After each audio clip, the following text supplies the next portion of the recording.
All right, so this will be the last recording of the last lecture for the semester. So we have sociobiology, human behavior, and what we're going to look at is the sexual conflict between men and women. What we're talking about is we have different strategies for success. Going back all the way to Trivers, we mentioned that we don't have the same skin in the game. Women obviously have more genetic investment in an egg and parental care than males. So the strategies will be different. And male pictures here, what you can see is, again, computer generated. And the one on the far right is probably the most masculine, and then the one on the left, the most feminine. And what they found is women prefer kind of the middle one. That is for physical attractiveness, but they recognize the social dominance one on the far right. So a bit different. And then we talk about extramarital affairs and potential for fitness. For males, that would be a huge increase. But what we find is the number of dependents drops that down drastically. And so what you can see here is that, and this was a predicted pattern. They actually expected this and then looked out at it, and this is actually what they found.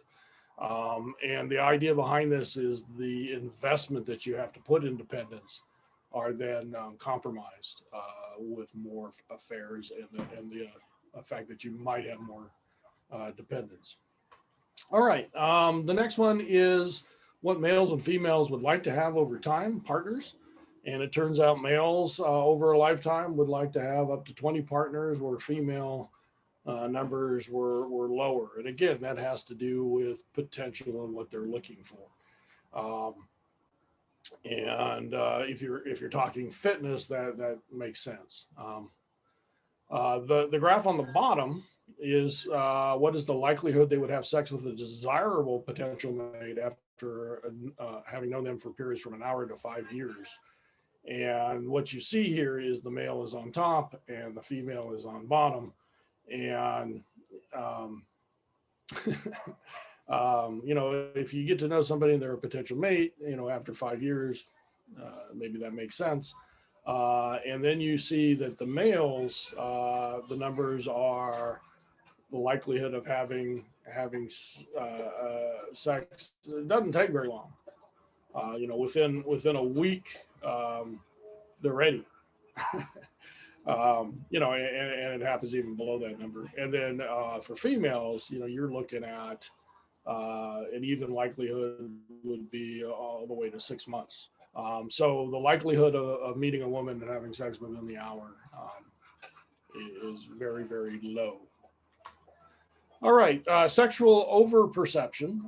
Again, this is kind of deciding how you think you are perceived by the other sex. And they did 100 undergraduate men and women. So they were looking at college students. And it turned out, if you look at this, it was really the men who tend to think that women have more romantic interest in them than they actually do. So get over it, guys. You're not that attractive. Sexual differences and selectivity. Now, this was also very interesting, also done on college students.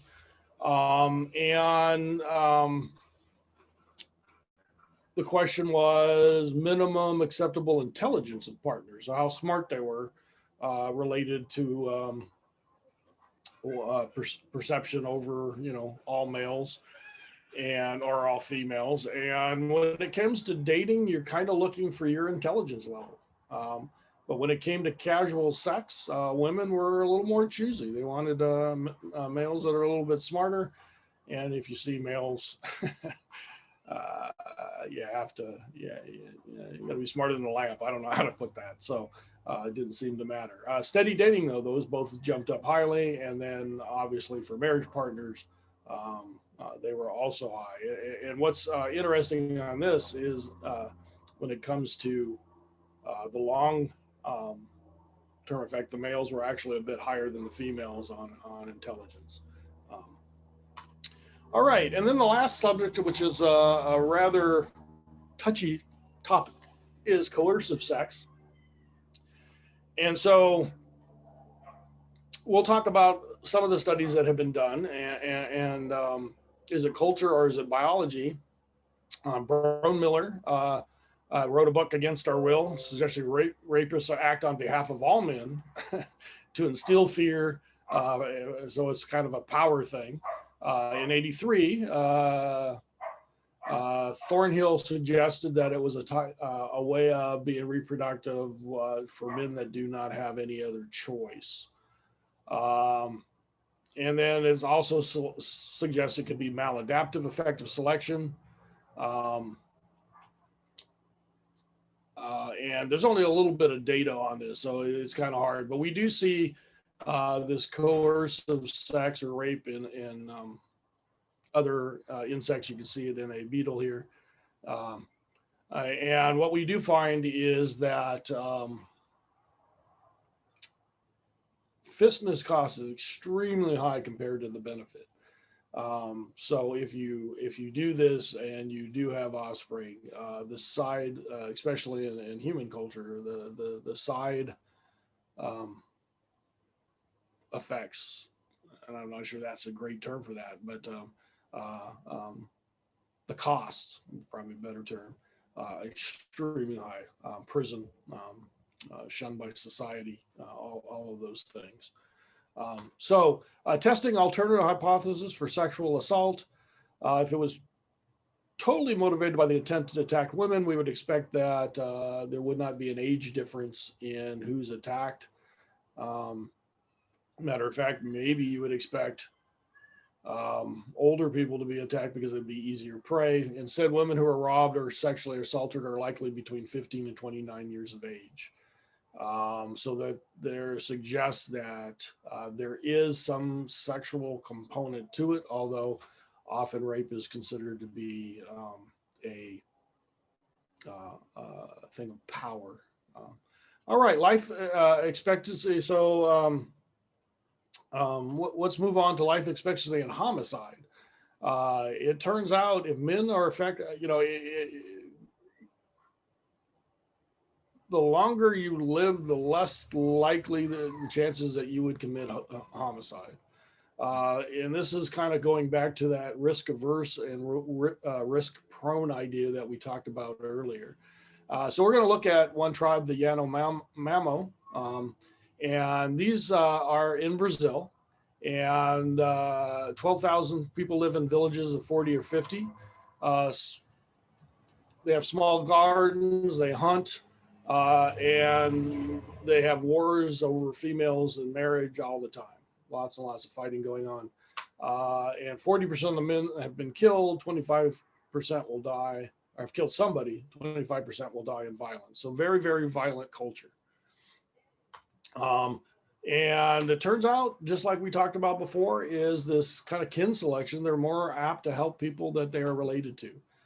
So there's this inner circle, allies and outsiders. And as you move out toward the outsiders, the likelihood of you committing a homicide or violence against somebody else increases. And so the idea is the social reciprocity, which we talked about before with people, but I want to just kind of go over it again. Economic exchanges based upon gift giving. So one of the things you can do is award gifts, and then you expect them in return. So that's kind of that generalized reciprocity. You feed me, I will feed you later type thing. There is also balanced reciprocity that basically means that you are going to give back whatever I give you. In other words, not hope for, I expect it. And then there's negative reciprocity and personal exchanges in which each party attempts to take advantage of the other. Raiding, warfare. We're gonna find out your weaknesses and we're going to exploit them. And this is where we attack. And so again, in the village, you have marriage allies, feast the people you eat with allies, trading allies, and then actual enemies. So as you move farther and farther out, the likelihood of violence increases. All right, so kind of our last concept we'll talk about is sociobiology, and sociobiology is, this is E.O. Wilson, 1975. He wrote this book, The New Synthesis.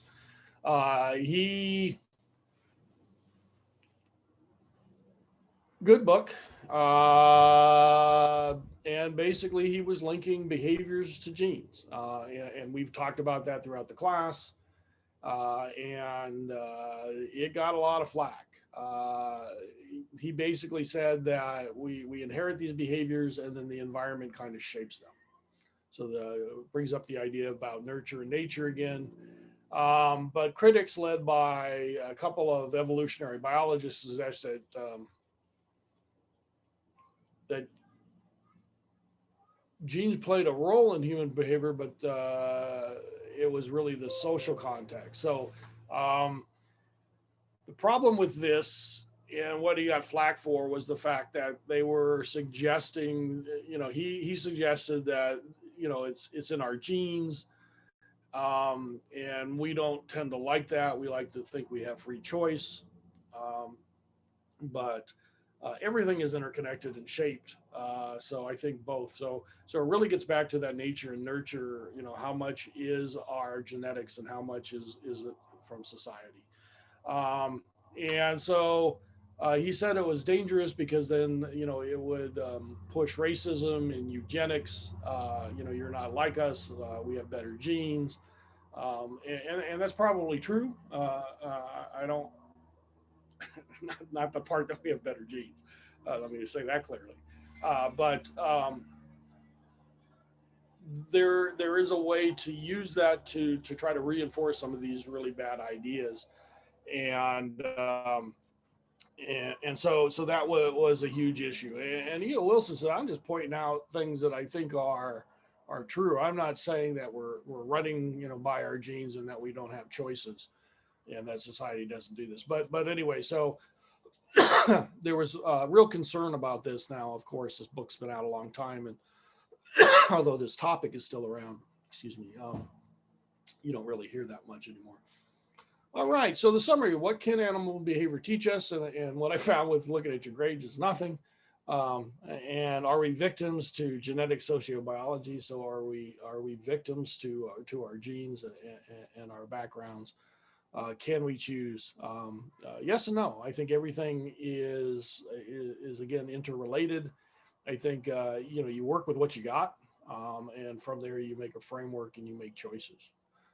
And a lot of those choices are on society and how you were raised, and so all of those tie in. But again, making any decision on any subject, it's always good to have as much information as you can.